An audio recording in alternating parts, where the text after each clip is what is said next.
لقد كان لكم في رسول الله أسوة حسنة اعوذ باللہ من الشیطان الرجیم بسم اللہ الرحمن الرحیم اللہم صلی علی محمد وعلی آل محمد کما صلیت علی ابراہیم وعلی آل ابراہیم انک حمید مجید اللہم بارک علی محمد وعلی آل محمد کما بارکت علی ابراہیم وعلی آل ابراہیم انک حمید مجید اللہم رب اشرح لی صدری ویسر لی امری واحلل عقدۃ من لسانی یفقہوا قولی۔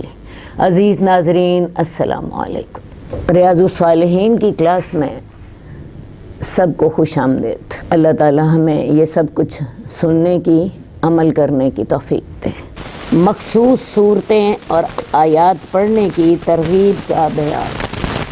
ایک تو ہے جنرلی قرآن مجید پڑھا جائے، اور ایک یہ ہے کچھ مخصوص صورتیں جو ہیں ان کو اور کچھ مخصوص آیات کے لیے رسول اللہ صلی اللہ علیہ وسلم نے علیحدہ ترغیب دی۔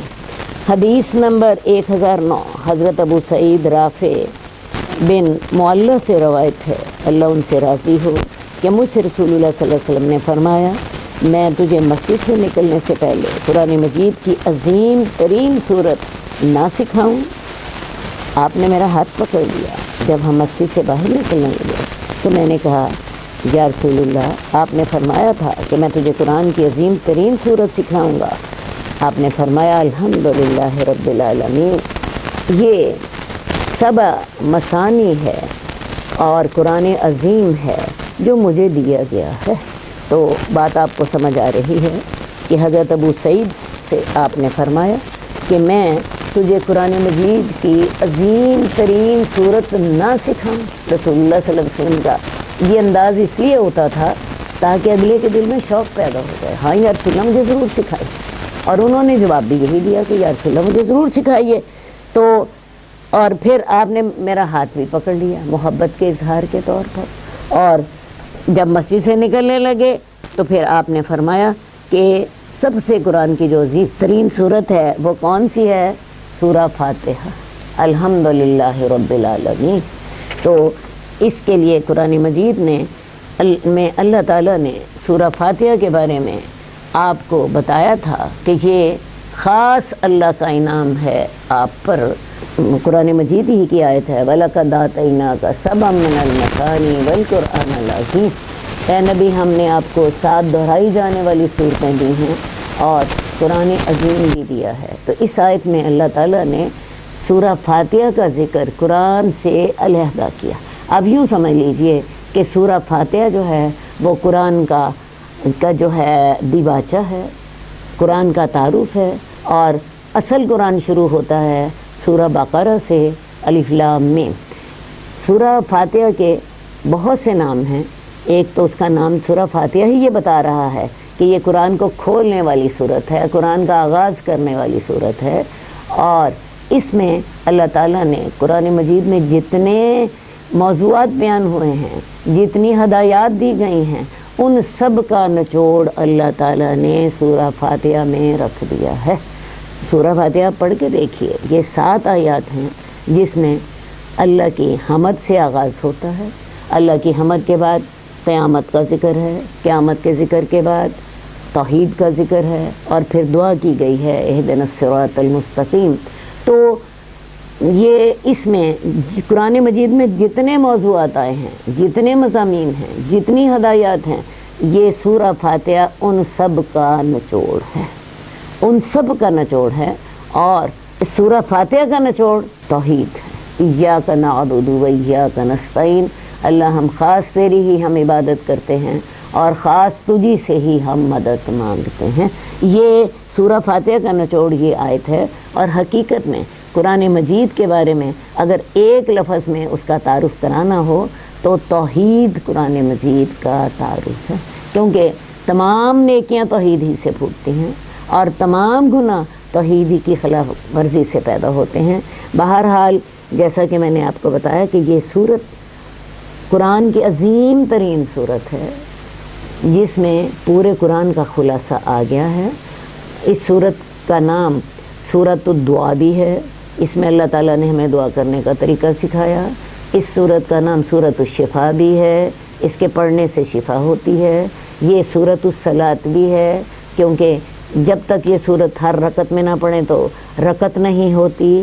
اور اس صورت کا ایک نام حدیث میں ام القرآن بھی ہے، قرآن کی ماں، قرآن کی اصل، قرآن کی اصل چیز۔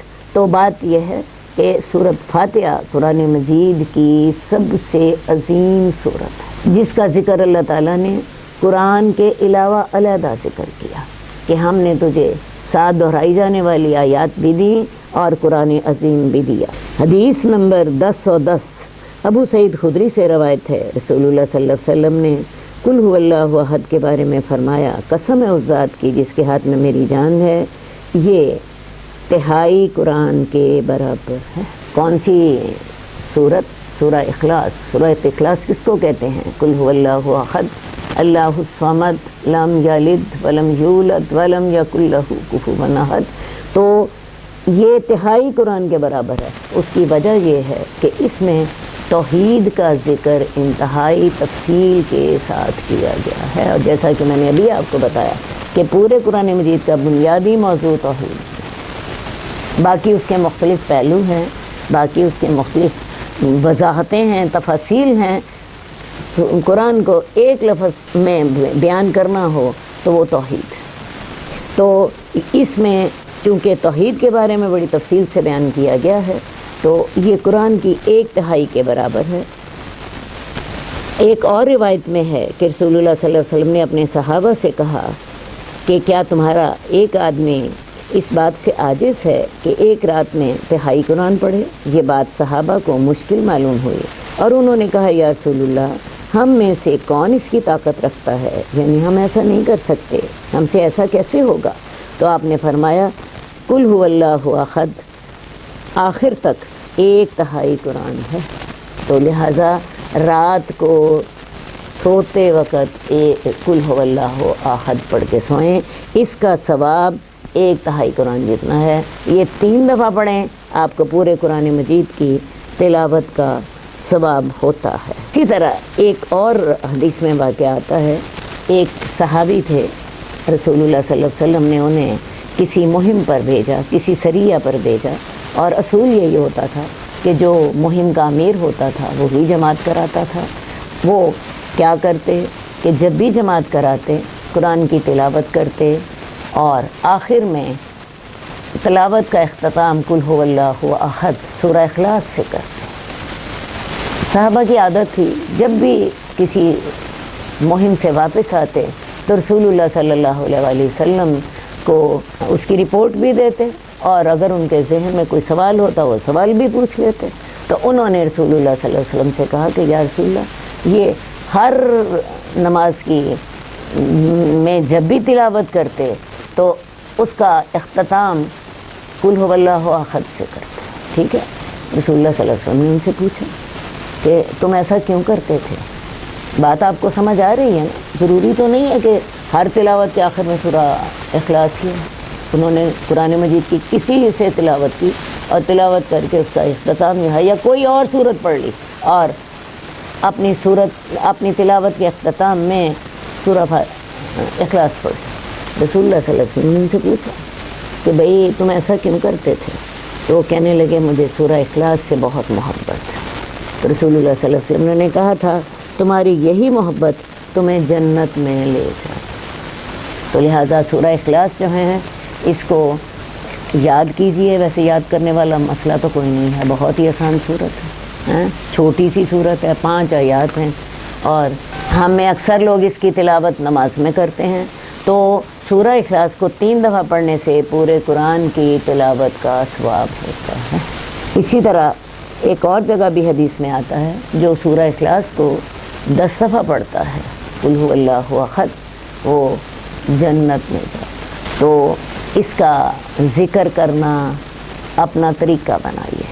حدیث نمبر 1015 حضرت ابو سعید خدری سے روایت ہے کہ رسول اللہ صلی اللہ علیہ وآلہ وسلم جنوں اور لوگوں کی نظر بد سے پناہ مانگا کرتے تھے، یہاں تک کہ معوذتین نازل ہو گئیں۔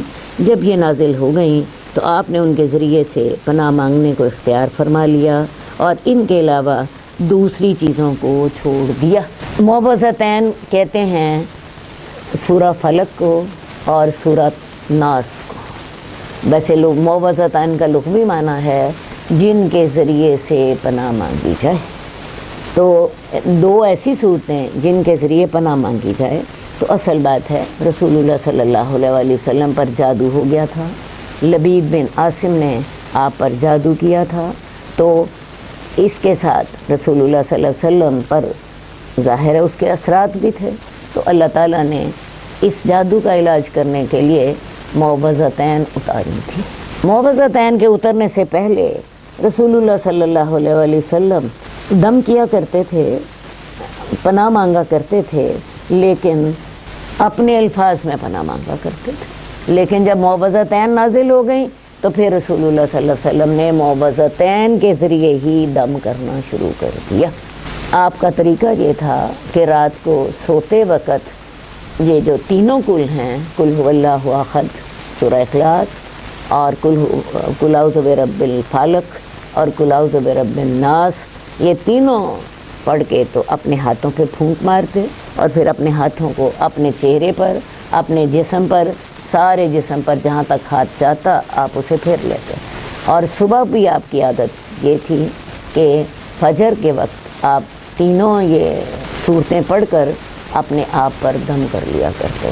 یہ بات میں آپ کو بتاتی چلی جاؤں کہ سورہ فلق جو ہے، اس میں جو تمام مادی مشکلات ہیں، بیماری ہے، جنوں کا کوئی اثر ہے، کوئی جادو کا معاملہ ہے، کوئی حسد ہے، نظر بد ہے، اس سارے کا علاج سورۃ فلق میں ہے۔ سورۃ فلق کا آپ ترجمہ پڑھ کے دیکھیے، قل اعوذ برب الفلق، میں فلق کے رب سے پناہ مانگتا ہوں، من شر ما خلق، ہر اس چیز کی برائی سے جو اللہ نے پیدا کی۔ اور آپ کو پتہ ہے یہ ساری چیزیں اللہ کے حکم سے ہی وجود میں آئی ہیں۔ تو من شر ما خلق و من شر غاسق اذا وقب، میں اندھیرے کی برائی سے اللہ کی پناہ مانگتی ہوں جب وہ چھا جائے، ومن شر النفاثات فی العقد، اور میں گروہ میں پھونکے مارنے والی یعنی جادو کرنے والوں کی برائی سے اللہ تیری پناہ مانگتی ہوں، اور ومن شر حاسد اذا حسد، اور حسد کرنے والے کی برائی سے جب وہ حسد کرے۔ تو لہٰذا یہ جو سورہ فلق ہے اس میں بیماری، جادو، نظر بد اور حسد، یہ ان ساروں کا علاج اس کے ذریعے ہے۔ جبکہ جو سورۃ ناس ہے، سورۃ ناس میں ہم اللہ سے شیطان کے وسوسوں سے پناہ میں آتے ہیں۔ قل اعوذ برب الناس، ملک الناس، الہ الناس، اے اللہ میں تیری پناہ میں آتی ہوں جو تو لوگوں کا رب ہے، جو تو لوگوں کا بادشاہ ہے۔ کس چیز سے؟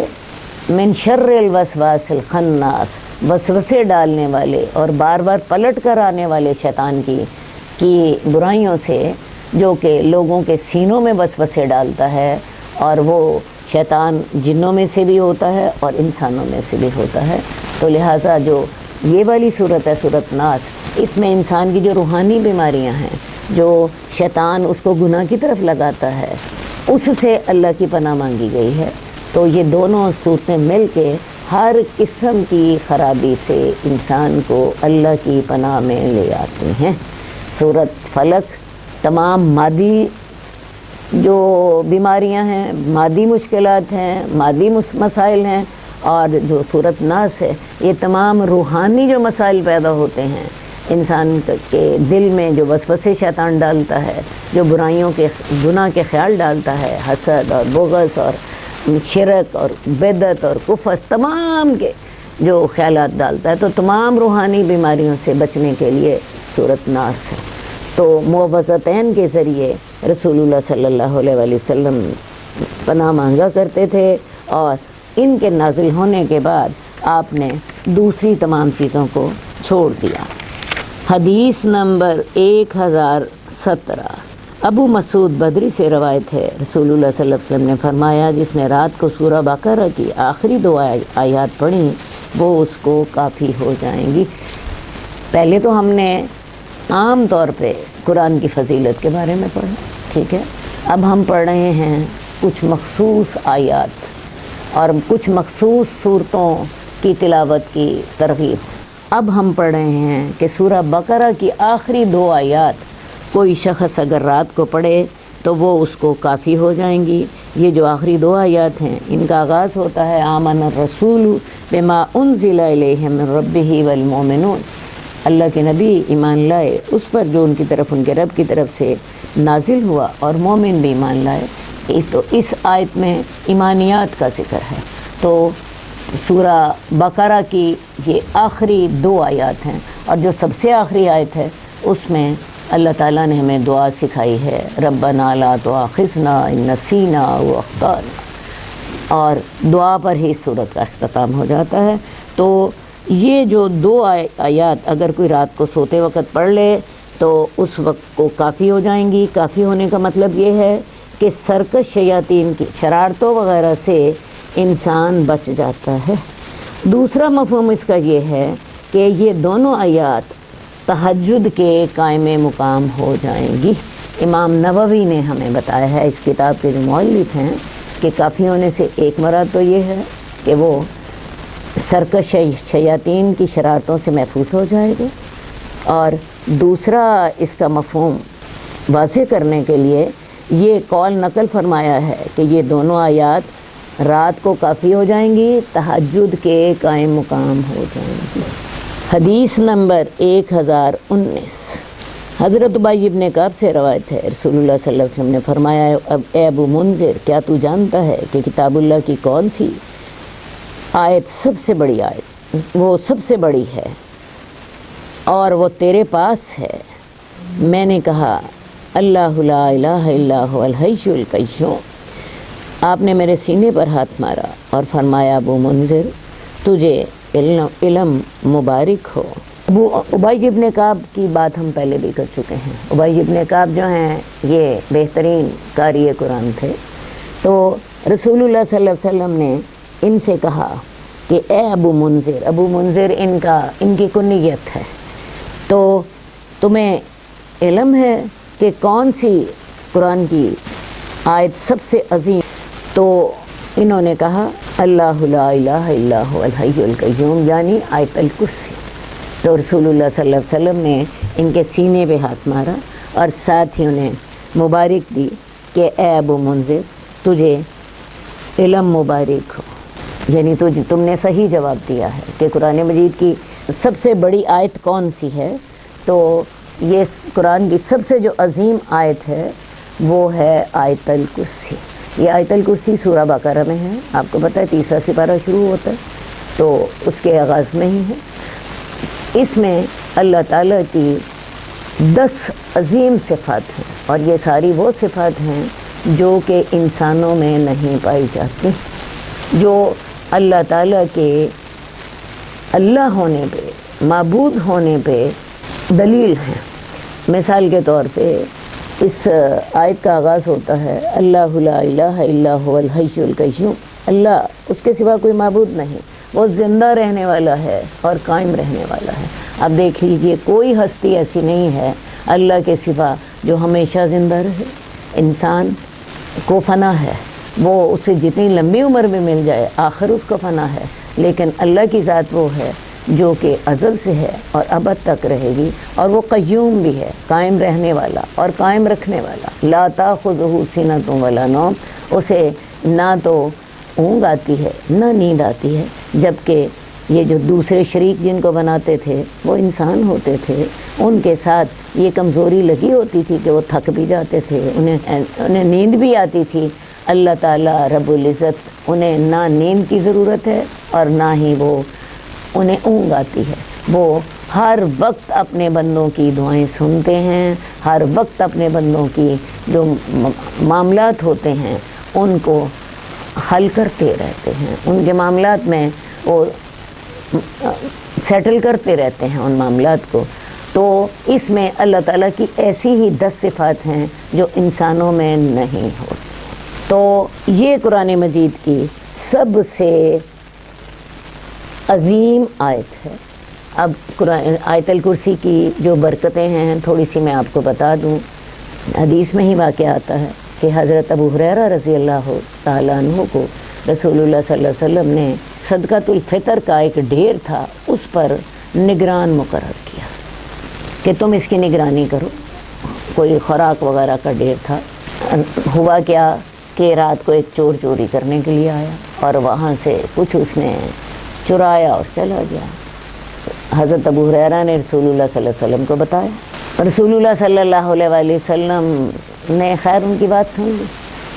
اگلے دن پھر کیا ہوا، وہ چور دوبارہ آیا۔ اب حضرت ابو ہریرہ نے اس کو پکڑ لیا، کیونکہ ایک دن وہ چھڑا کر چلا گیا تھا تو اس نے بڑے ترلے منتیں کی، پھر وہ ہاتھ چھڑا کے تو بھاگ گیا۔ رسول اللہ صلی اللہ علیہ وسلم نے پھر پوچھا، ہاں بھیا آج کیسی رات گزری؟ تو حضرت ابو ہریرہ نے بتایا کہ وہ چور پھر آیا تھا اور میں نے اسے پکڑ بھی لیا تھا، لیکن اس نے میری بڑی منتیں کی، بڑے ترلے کیے، تو میں نے اسے چھوڑ دیا۔ آپ نے فرمایا وہ پھر آئے گا۔ تیسری رات کو وہ پھر آیا چور، چوری کر کے جانے لگا۔ حضرت ابو ہریرہ نے پکا مضبوطی سے پکڑ لیا کہ آج تو میں نے جانے نہیں تجھ کو دوں گا، آج تو میں نے تجھے جو ہے نا قید کر ہی لینا ہے۔ لیکن اس نے حضرت ابو ہریرہ کو پھر باتوں میں لگا لیا اور کہنے لگا کہ میں تجھے ایک ایسا کلمہ بتاؤں گا کہ اگر وہ کلمہ تم پڑھ لو تو اللہ تعالیٰ تمہارے لیے ایک فرشتہ محافظ کے طور پر مقرر کر دیں گے۔ اور اس کے بعد یہ بات اس نے کی اور پھر چلا گیا۔ رسول اللہ صلی اللہ علیہ وسلم کو حضرت ابو ہریرہ نے بتایا کہ یا رسول اللہ آج بھی وہ چور آیا تھا اور اس نے مجھ سے یہ بات کہی کہ میں تمہیں ایک کلمہ بتاؤں گا جو تم اگر پڑھ لو تو پھر اللہ تعالیٰ تمہارے لیے ایک محافظ تمہارے ساتھ کر دیں گے، اور وہ آیت الکرسی تھی۔ ٹھیک ہے جی۔ رسول اللہ صلی اللہ علیہ وسلم نے حضرت ابو ہریرہ کو کہا کہ وہ شیطان تھا، وہ ہے تو جھوٹا لیکن اس نے یہ بات تمہیں سچی کہی ہے۔ تو لہٰذا آیت الکرسی کا فائدہ یہ ہوتا ہے، آیت الکرسی اگر آپ پڑھ کے پھونک دیں اپنے مال اسباب پر تو اللہ کی طرف سے ایک محافظ وہاں مقرر ہو جاتا ہے۔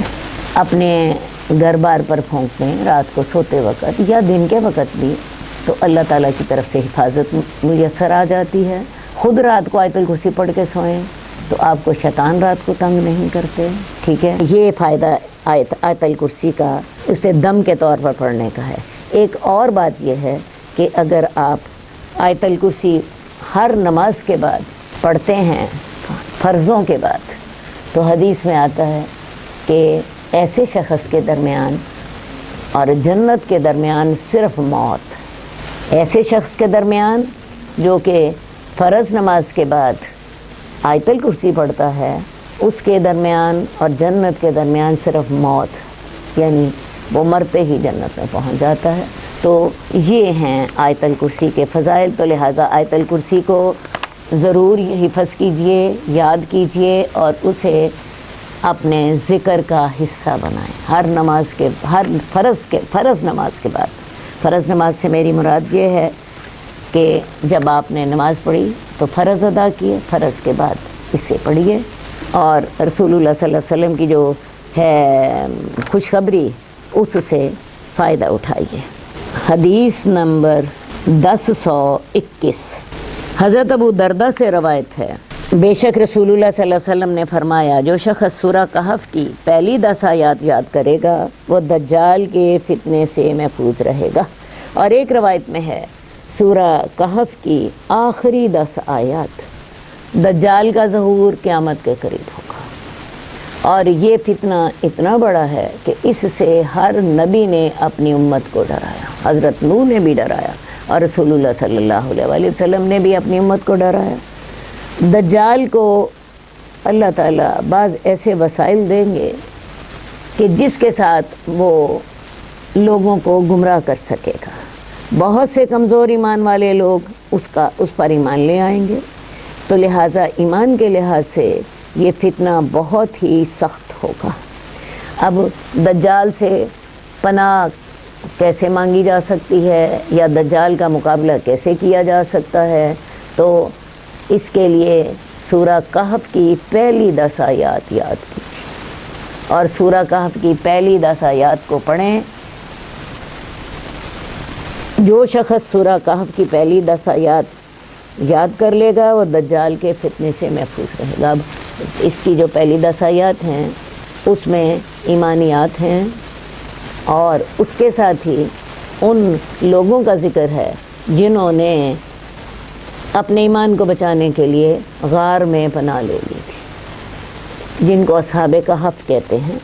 اسی طرح اس کی جو آخری 10 آیات ہیں اس میں بھی ایمانیات کا ذکر ہے۔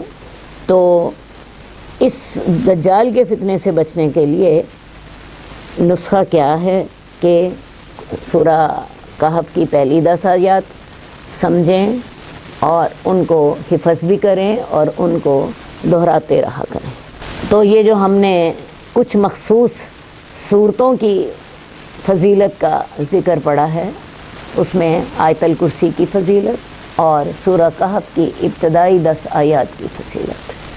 اب ہمارا جو موضوع ہے وہ ہے قرآن کریم پڑھنے کے لیے جمع ہونے کے مستحب ہونے کا بیان۔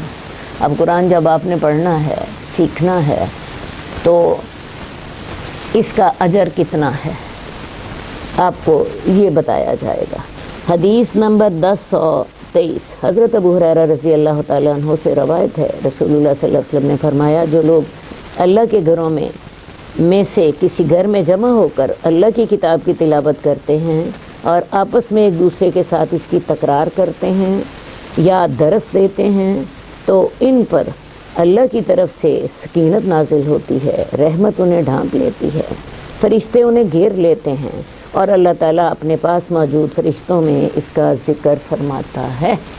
اب یہ جو قرآن پڑھنے پڑھانے کے لیے جو محفلیں ہوتی ہیں، ان محفلوں کے بارے میں اللہ تعالیٰ کے 3 خاص انعامات ہوتے ہیں۔ پہلا انعام یہ ہوتا ہے کہ ایسی جو محفلیں ہوتی ہیں ان کو فرشتے اپنے مقدس پروں تلے گھیر لیتے ہیں، بلکہ ایک اور حدیث میں اس کی تفصیل آتی ہے، اللہ تعالیٰ نے کچھ فرشتوں کی ڈیوٹی لگا رکھی ہوتی ہے کہ وہ جہاں جہاں بھی اللہ کے ذکر کی محفلیں ہو رہی ہوں ان کی رپورٹ اللہ کو دیں۔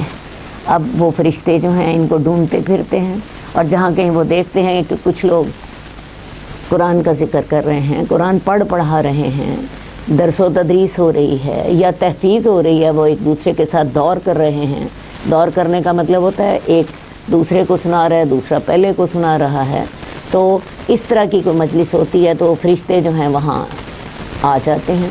ان میں سے ایک فرشتہ جب ایسی مجلس کو دیکھ لیتا ہے تو وہ باقی فرشتوں کو بھی آواز دیتا ہے، ادھر آ جاؤ، جس جگہ کو ہم تلاش کر رہے تھے وہ یہ ہے، ٹھیک ہے جی۔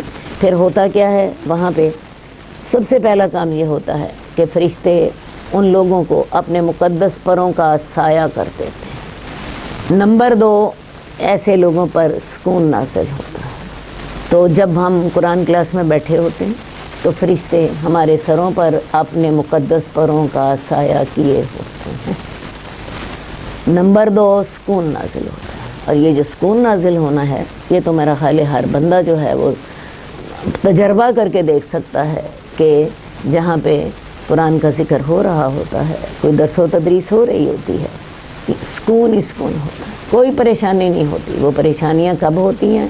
جب اس محفل سے نکل کے جاتے ہیں۔ جب تک اس محفل میں بیٹھے رہتے ہیں اللہ سکینت نازل فرماتے ہیں۔ اور تیسرا یہ ہوتا ہے کہ اللہ ان لوگوں کا ذکر ان میں کرتا ہے جو ان سے بہتر ہوتے ہیں۔ ہوتا کیا ہے کہ یہ فرشتے جب وہ محفل ختم ہو جاتی ہے، وہ گھنٹے کا تھا درس یا وہ 2 گھنٹے کی کلاس تھی یا وہ اس سے زیادہ تھی یا کم تھی، وہ فرشتے اپنی رپورٹ کے ساتھ اللہ کے پاس پہنچ جاتے ہیں اور اللہ تعالیٰ کو جا کے رپورٹ دیتے ہیں کہ اللہ تعالیٰ فلاں شہر میں، فلاں جو ہے علاقے میں، فلاں گھر میں تیرے فلاں فلاں بندے جو ہیں جن کے نام انہوں نے اپنی رپورٹ میں لکھے ہوتے ہیں، یہ تیرے ذکر کی محفل میں شامل تھے۔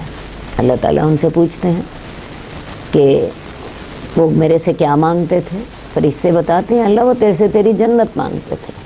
اللہ تعالیٰ پھر پوچھتے ہیں انہوں نے میری جنت دیکھی ہے؟ فرشتے کہتے ہیں اللہ نہیں دیکھی، اور اگر انہوں نے دیکھی ہوتی تو جتنا شوق انہیں اب تھا اس سے زیادہ شوق ہوتا۔ پھر اللہ تعالیٰ ان سے پوچھتے ہیں وہ کس چیز سے پناہ مانگ رہے تھے. فرشتے بتاتے ہیں اللہ تیری دوزخ سے پناہ مانگتے ہیں. اللہ تعالیٰ پھر پوچھتے ہیں انہوں نے میری دوزخ دیکھی ہے؟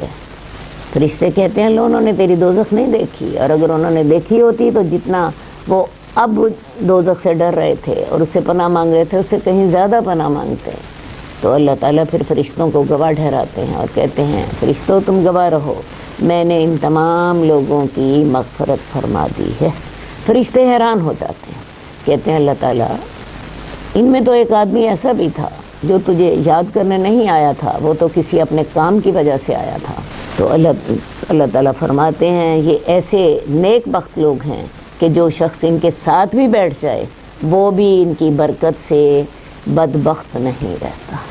تو یہ اللہ تعالیٰ نے قرآن پڑھنے اور پڑھانے والوں کے بارے میں اللہ تعالیٰ کے یہ وعدے ہیں، یہ خوشخبریاں ہیں. اگلا ہمارا باب شروع ہو رہا ہے وضو کی فضیلت کا بیان.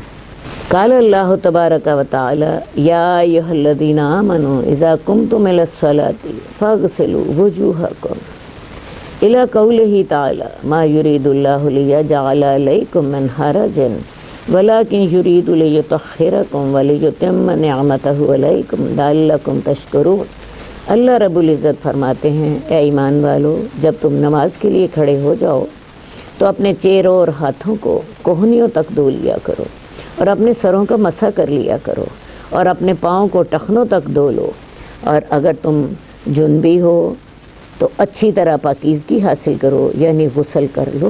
اللہ تعالیٰ تم پر تنگی کا ارادہ نہیں کرتا بلکہ وہ چاہتا ہے کہ تمہیں پاک کر دے اور اپنی نعمت تم پر پوری کر دے تاکہ تم شکر کرو. حدیث نمبر 1024. حضرت ابو ہریرہ سے روایت ہے کہ میں نے رسول اللہ صلی اللہ علیہ وسلم کو فرماتے ہوئے سنا کہ میری امت کے لوگوں کو قیامت والے دن اس حال میں پکارا جائے گا کہ وضو کے نشانات سے ان کے چہرے اور ہاتھ پاؤں روشن ہوں گے. پس تم میں سے جو شخص اپنی یہ روشنی بڑھانے کی طاقت رکھے تو وہ ضرور ایسا کرے. قیامت والے دن امت محمدیہ کی پہچان یہ ہوگی کہ اس کے اعضائے وضو چمکتے ہوں گے. اعضائے وضو کون کون سے ہوتے ہیں؟ میرا خیال ہے سب لوگوں کو ہی پتہ ہے. چہرہ، ہاتھ، پاؤں، تو یہ سارے چمک رہے ہیں قیامت والے دن. تو یہ رسول اللہ صلی اللہ علیہ وآلہ وسلم کی جو امت ہے اس کی قیامت والے دن پہچان ہوگی. وضو کے نشانات سے ان کے چہرے اور ہاتھ اور پاؤں روشن ہوں گے.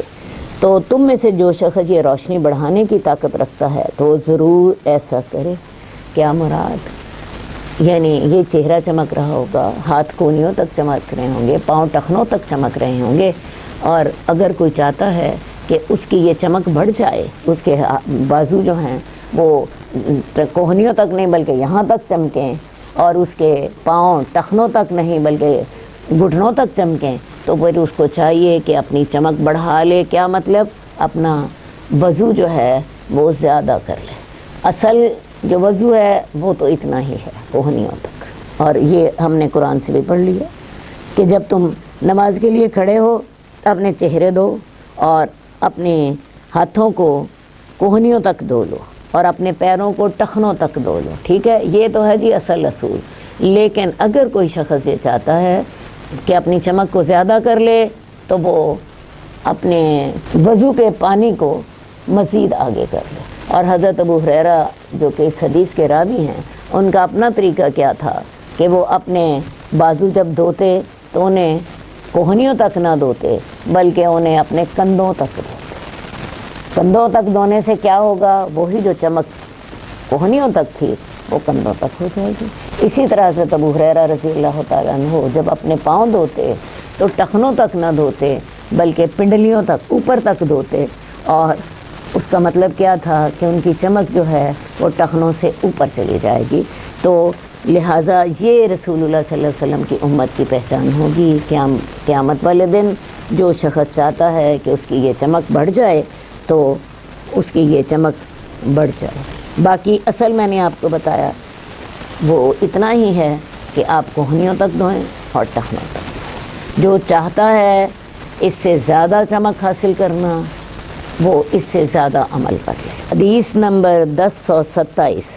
حضرت عثمان بن عفان سے روایت ہے، میں نے رسول اللہ صلی اللہ علیہ وآلہ وسلم کو اپنے وضو کی طرح وضو کرتے ہوئے دیکھا، پھر آپ نے فرمایا جو اس طرح وضو کرے تو اس کے پہلے گناہ معاف کر دیے جاتے ہیں۔ اصل بات ہے یہ ایک تفصیلی حدیث کا ٹکڑا ہے۔ یہ حدیث تفصیل میں اس طرح ہے کہ حضرت عثمان بن عفان نے ایک فرمایا کہ ایک دن رسول اللہ صلی اللہ علیہ وسلم نے ہمارے سامنے وضو کیا اور آپ نے بڑا اچھا وضو کیا۔